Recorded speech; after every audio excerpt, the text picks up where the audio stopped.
Hello and welcome back to another video. Mentality किसी भी game में कितना मैटर करती है वो उसका एक प्राइम एग्जांपल आज का दिन। मुझे लगता है जो दोनों गेम्स आज हुए उन्हें देखकर आप किसी भी स्किल से पहले एक मेंटल लेवल की बात करेंगे। चाहे आप दबंग दिल्ली का मैच देखें, दबंग दिल्ली खेली गुजरात के साथ, एक टीम हार कर आ रही थी, एक टीम जीत कर आ रही थी। वहीं दूसरे गेम में बंगाल खेली मुंबई से, वहां भी एक टीम हार कर आ रही थी और एक टीम जीत कर आ रही थी। और यही स्टोरी रही है इन टीम्स की। जिस तरीके से मेंटली ये टीमें परफॉर्म की हैं, उसको देखकर मुझे लगता है यही डिफरेंस है कि वो पॉइंट्स टेबल में कहाँ पे बैठी हैं। तो दो काफी एक अलग कैटेगरी के गेम्स मैं कहूंगा हुए। दोनों के ऊपर इन डिटेल में बात करेंगे कल। अब एक नया लेग स्टार्ट हो रहा है, चेन्नई का लेग खत्म हुआ, अब हम एक नए सिटी में जा रहे हैं। तो उसमें क्या एक्सपेक्टेशंस रह सकती हैं जो मैचेस होने वाले हैं कल, उन पे बात करेंगे। तो अगर आप चैनल पर नए हैं तो वीडियो को लाइक कीजिए, चैनल को सब्सक्राइब करें। 2 सेकंड वेट करते हैं और फिर डिटेल पे जाते हैं। चलिए पहले बात करते हैं सेकंड गेम की, जो हुआ यू मुंबा और बंगाल वॉरियर्स के बीच में। जहां पे मुझे लगता है कि एक मेंटल बैरियर दिखा वापिस से बंगाल वॉरियर्स के लिए।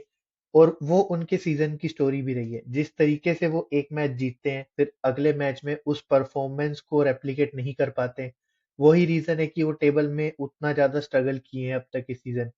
आज के गेम में वापिस जो लास्ट गेम में उन्होंने गलतियां की थी उसको ठीक कर आना चाहिए था। बट आज जो पिछले मैच में अच्छा किया था उसको भी खराब कर दिया। डिफेंस वाइज एक बार फिर क्लूलेस दिखी पूरी टीम।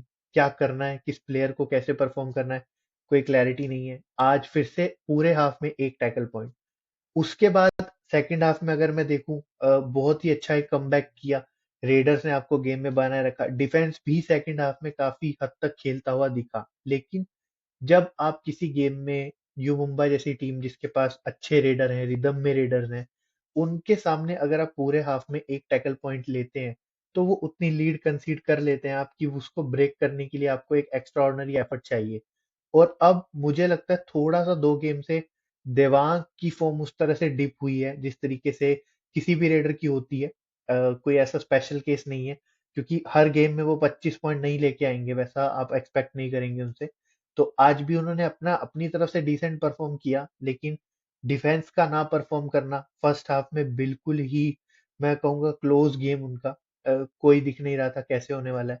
उसको देखते हुए उसके हिसाब से मुझे लगता है काफी ही खराब परफॉर्मेंस। और जैसा मैंने अपने प्रीव्यू में कहा था कि अगर यहाँ से मोमेंटम पिक करते हैं तो शायद स्कोप है कि प्लेऑफ्स के लिए अपने आप को देख सकते हैं। लेकिन आज की परफॉर्मेंस के बाद वापिस से वही पुराने गेम दिखे उनके, जैसे वो पिछले 3-4 गेम से खेल रहे थे। तो वो देखते हुए काफी मुझे लगता है एक डिसअपॉइंटिंग परफॉर्मेंस। फैंस काफी डिसअपॉइंट होंगे, मुझे लगता है कोच भी काफी डिसअपॉइंट होंगे, क्योंकि लास्ट गेम से अच्छा एक मोमेंटम लेकर आ रहे थे और सामने जो टीम थी वो विदाउट मोमेंटम विदाउट फॉर्म आ रही थी।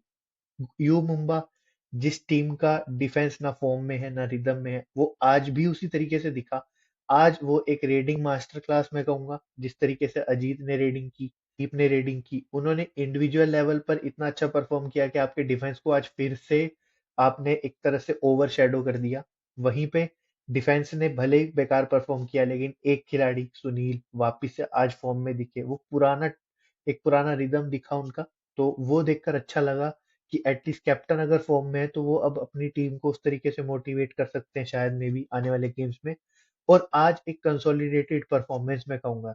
इतना सही परफॉर्मेंस अगर आप देते हैं तो आप एक्सपेक्ट करते हैं कि यहाँ से आप रिदम पिक करें और आपकी पोजीशन और सॉलिड हो जाए टेबल के अंदर प्लेऑफ्स के लिए। तो मुझे लगता है यू मुंबा के लिए एक बहुत ही अच्छा गेम।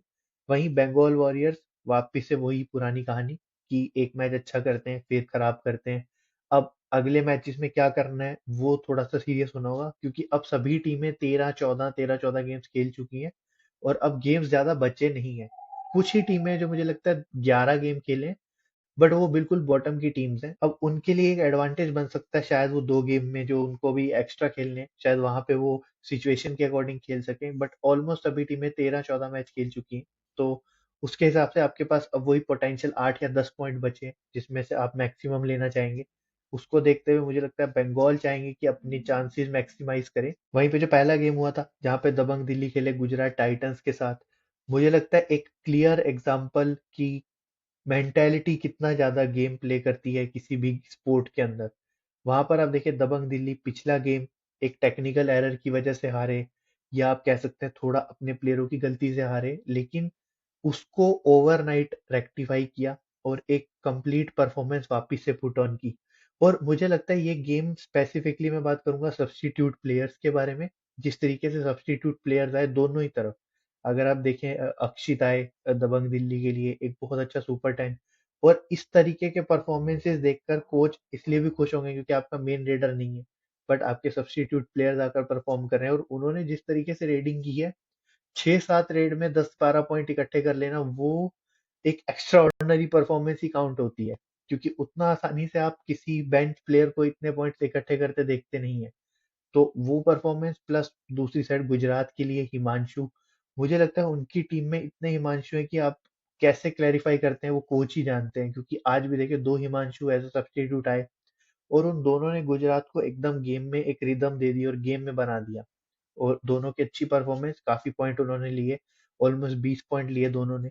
तो वो देखते हुए मुझे लगता है कि एक बेंच सब्स्टिट्यूट डे मैं कहूंगा इस गेम को, कि दोनों तरफ से इम्पैक्ट आ रहा है, बट इम्पैक्ट कहाँ नहीं आया, इम्पैक्ट नहीं आया तो वो है कि मेन स्टार्टर्स की परफॉर्मेंस। गुजरात के लिए भी वही कहानी।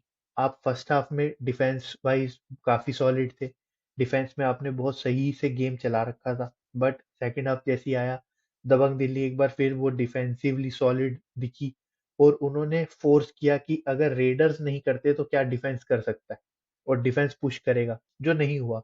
डिफेंस अगर वहां अच्छा परफॉर्म करता तो शायद वो जो 6 पॉइंट का मार्जिन था वो कम कर सकते थे, बट फर्स्ट हाफ में अगेन आपने लीड कंसीड की दबंग दिल्ली के सामने, और उस तरह की लीड अगर आप 6-7 पॉइंट की दिल्ली को लीड देते हैं तो वो उसको मेंटेन करना जानते हैं। उनके डिफेंडर्स उतने एक्सपीरियंस है कि उनको पता है कब गेम को स्लो करना है, किस तरीके से अपने रेडर्स को रेडिंग करवानी है। आज स्पेशली देखिए बहुत बार, क्योंकि आशु नहीं थे तो फजल बहुत बार अपने रेडर्स को जाकर बोल रहे थे कि किस तरीके से रेड करें, कब रिस्क लेना है, तो वो दिखता है लीडरशिप क्वालिटीज। तो ओवरऑल दबंग दिल्ली एक बार फिर कमबैक किया उन्होंने एक मैच हारने के बाद, और वो उसी तरीके से खेलते आए हैं। उन्होंने एक भी गेम को ऐसा नहीं कि उस गेम से मोमेंटम लूज हुआ तो उसको छोड़ दिया और उसके बाद फिर आगे आप हार रहे हैं गेम, वो कमबैक करते हैं, वो अपनी टीम को वापस उस तरीके से रिदम में लेकर आते हैं। तो वो देखकर अच्छा लगा। आशु आज भी अवेलेबल नहीं थे, तो वो एक मुझे लगता है क्वेश्चन ऑफ कंसर्न है। आज जरूर आपको अक्षित ने एक अच्छी रेटिंग दी, इवन नीरज ने अच्छी रेटिंग करके दी, बट आप जब प्लेऑफ्स के लिए जाना चाहते हैं तो मुझे लगता है कि आप चाहते हैं कि इस तरीके से आपकी टीम खेले कि सब प्लेयर आप पे अवेलेबल हों। वहीं पे गुजरात की अगर मैं थोड़ी सी इन डिटेल बात करूं, तो मुझे लगता है कि गुजरात आज भी डिफेंस वाइज शादलू का एक परफॉर्मेंस अगर आप निकाल दें तो 12 या 13 पॉइंट लिए डिफेंस में, उसमें से आपके 6 पॉइंट एक डिफेंडर लिया, बाकी एक एक दो दो पॉइंट। उस तरीके की परफॉर्मेंस अगर आप दबंग दिल्ली के सामने परफॉर्म करेंगे तो मुझे नहीं लगता है आप आउटपुट एक्सपेक्ट करेंगे कि आप मैच जीते, क्योंकि वो उस तरीके की टीम है जो कॉम्पैक्ट है, जिसके पास हर एक प्लेयर का सब्स्टिट्यूट है। अगर एक रेडर अच्छा नहीं करेगा वो अलग क्वालिटी का रेडर लाकर डाल देंगे मैट के ऊपर। तो वो चीज उस तरह की टीम के सामने नहीं चलती। आप ये चीज आप कर सकते हैं बंगाल यूपी के सामने, जो अपनी प्रॉब्लम्स में खुद सॉल्व नहीं हो पा रही है उनकी, तो वहां आप ट्राई कर सकते हैं, बट ऐसा नहीं है कि आप दिल्ली पुणे के सामने वो चीजें करेंगे।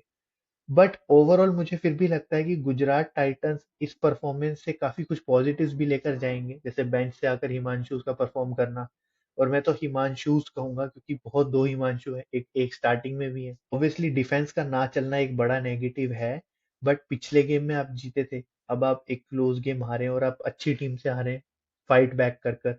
तो मुझे लगता है ज्यादा परेशान नहीं होंगे, बट हाँ आप अपने अगले गेम्स में उस चीज को इम्प्रूव करना जरूर चाहेंगे। कल तक जो चेन्नई था अब वो आज दिल्ली हो जाएगा, दिल्ली लेग स्टार्ट होगा, पहला ही गेम काफी इंटरेस्टिंग गेम मेरे हिसाब से, जहां पर बेंगलुरु बुल्स खेलेंगे आपके जयपुर पिंक पैंथर्स के साथ। दो ऐसी टीमें जो काफी टाइम के बाद खेल रही हैं, मुझे लगता है पिछले 3-4 दिन से उनको देखा नहीं है एक्शन में, बट दोनों टीमें कुछ अच्छे पॉजिटिव्स लेकर आ रही है, कुछ कंसर्न्स लेकर आ रही है। दोनों ही टीमें काफी अलग तरह की फॉर्म से आ रही हैं, जहां पर अगर हम देखें जयपुर पिंक पैंथर, उनके लिए एक प्रॉब्लम है रीडिंग। नितिन धनखड़ अगर अवेलेबल नहीं होते हैं तो किस तरीके से टीम को सेटअप करते हैं कोच, वो एक बड़ा क्वेश्चन है।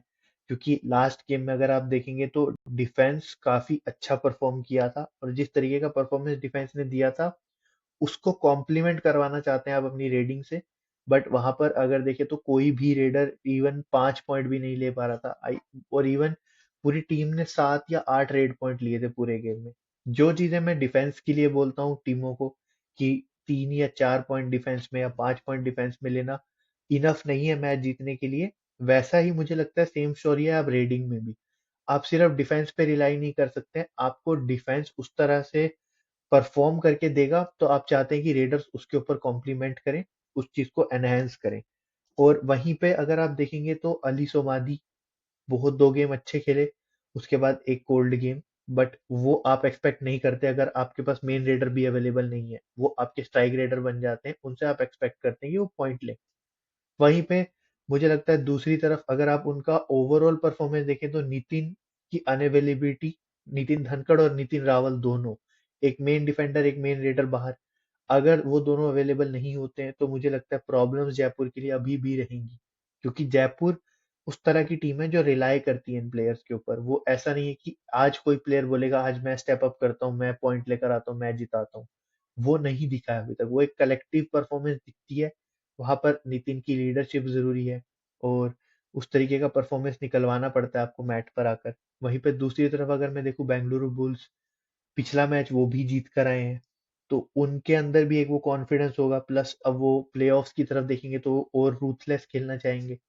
उनके पास मुझे लगता है जो प्रॉब्लम एक ही मुझे दिखती है कि पिछले गेम में जिस तरीके से सेकंड हाफ में थोड़ा सा डिफेंस आउट ऑफ रिदम हो गया सडनली, या वो कह सकते हैं कि टेम्पो मेंटेन नहीं कर पाया, उस चीज से थोड़ा बचना होगा।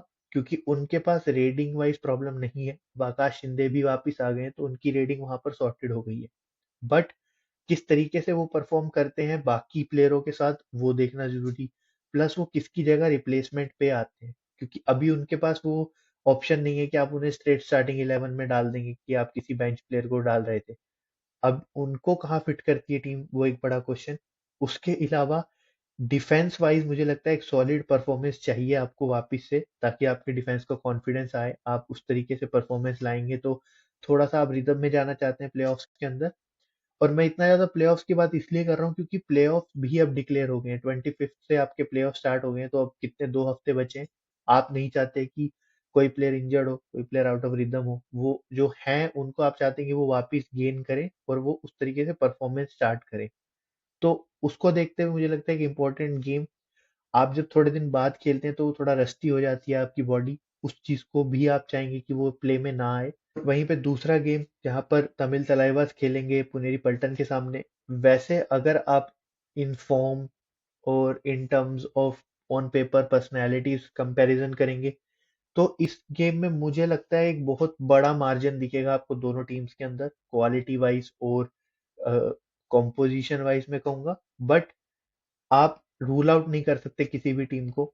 और जिस तरीके से पुनेरी पल्टन ने अभी तक खेला है, उसको देखकर उनके चांसेस इस गेम में जाते हुए मुझे लगता है बहुत ज्यादा हाई होंगे। इस तरीके से उन्होंने पटना पायरेट्स को हराया पिछले गेम में वन साइडेड तरीके से, उसको देखते हुए मुझे लगता है कि अभी इस वक्त तमिल तलाइवास भी अच्छी फॉर्म में है, लेकिन पटना को हराने में और पुणे को हराने में एक बहुत बड़ा डिफरेंस है, मुझे ऐसा लगता है। क्योंकि पटना खुद अपनी प्रॉब्लम सॉल्व नहीं कर पा रहे हैं, बट पुनेरी पल्टन्स के पास कोई प्रॉब्लम दिख नहीं रही है और उनको टीमें एक्सप्लॉइट कर नहीं पा रही हैं। तो वहां पर किस तरीके से परफॉर्मेंस रहता है वो मुझे लगता है एक बड़ा मैटर।